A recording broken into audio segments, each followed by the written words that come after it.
Magandang araw, Tubi Nation. Ako nga pala Sir Jeff. At meron tayo dito ngayon na Tubi, MIG, and MMA DC inverter welding machine.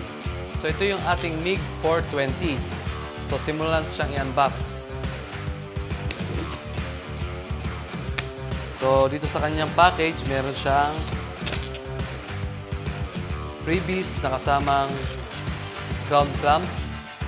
Meron siyang welding mask holder, manual. So yung halos lahat ng mga kailangan nyong malaman tungkol dito sa ating MIG at MMA welding machine, andito sa ating manual. And dito meron din siyang kasamang contact pin para sa kanyang MIG torch. Dito yung kanyang MIG torch ay nakahiwalay na. Ito meron din siyang kasamang electrode holder para sa MMA welding. And dito meron din siya kasamang hammer and brush at yung ating portable mask, at meron din siya kasamang black welding glasses. At ito yung ating MIG and MMA welding machine. So ito yung ating MIG 420. So yung casing niya ay metal coated. And yung kanya namang handle and yung mga panels niya is ABS plastic at high heat resistant. So yung MIG kadalasan ginagamit siya sa mga fabrication, industrial, sa construction, automotive at marami pang iba. And sa bala ng ating MIG, meron tayong available na pang stainless, pang steel, iron, at marami pang iba. So sa wire diameter naman na pwedeng gamitin sa MIG natin is 0.8 hanggang 1 mm. And yung kanyang current range naman sa MIG ay 50 hanggang 200 amperes. And itong sa MMA naman, meron siyang current range na 30 hanggang 160 amperes. At yung sa usable electrodes naman o yung kanyang welding rod na pwedeng gamitin ay 1.6 hanggang 3.2 mm. May input power siya na 8.1 and yung kanyang duty cycle naman is 40%. So, mas mahabang oras ng kanyang trabaho. At yung kanyang bigat naman ay meron lamang siyang 17 kg. So, very portable po yun para sa kanyang specs. And yung nakapaloob dito sa ating MIG ay meron siyang PC board, control panel board, coil, fan, at marami pang iba.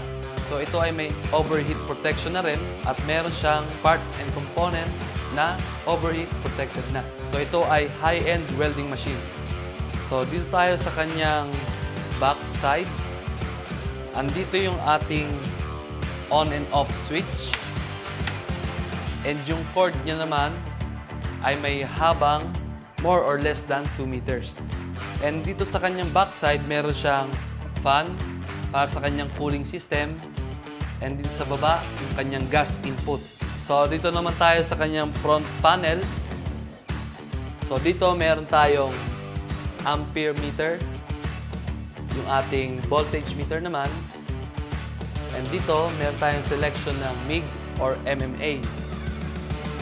Ito yung button na pinipindot dyan para sa mode selection. And dito meron din siyang mode selection para sa ating VRD, 2T, 4T mode selection. Itong button na to, yung pinipindot. So dito meron siyang adjustment knob para sa ating amperes.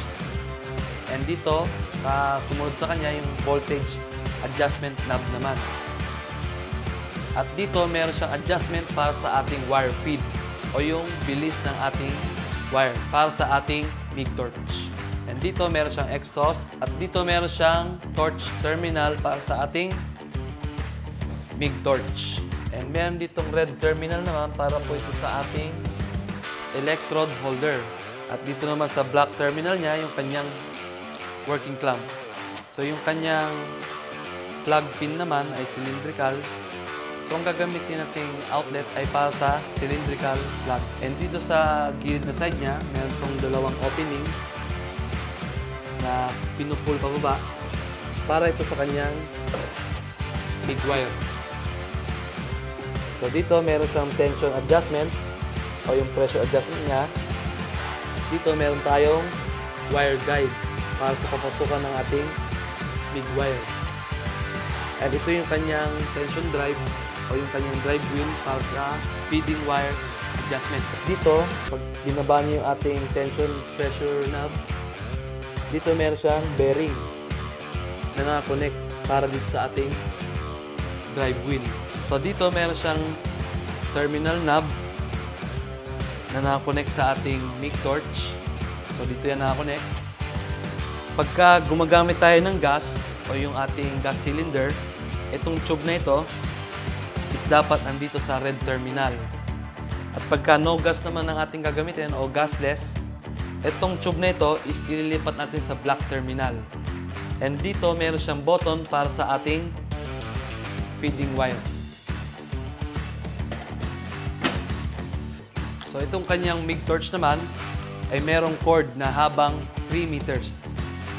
So mas malawak na yung ating work area pagka 3 meters na yung ating wire. At dito naman tayo sa kanyang electrode holder. Ito naman ay may habang 2 meters.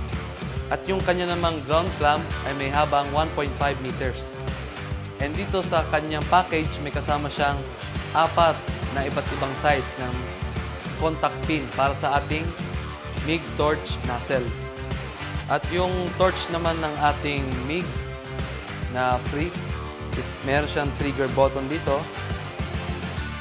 And yung kanyang nozzle. At sa loob ng nozzle meron siyang copper pin, contact pin niya. So yan is napapalitan siya ng size. Depende sa MIG wire na gagamitin nyo.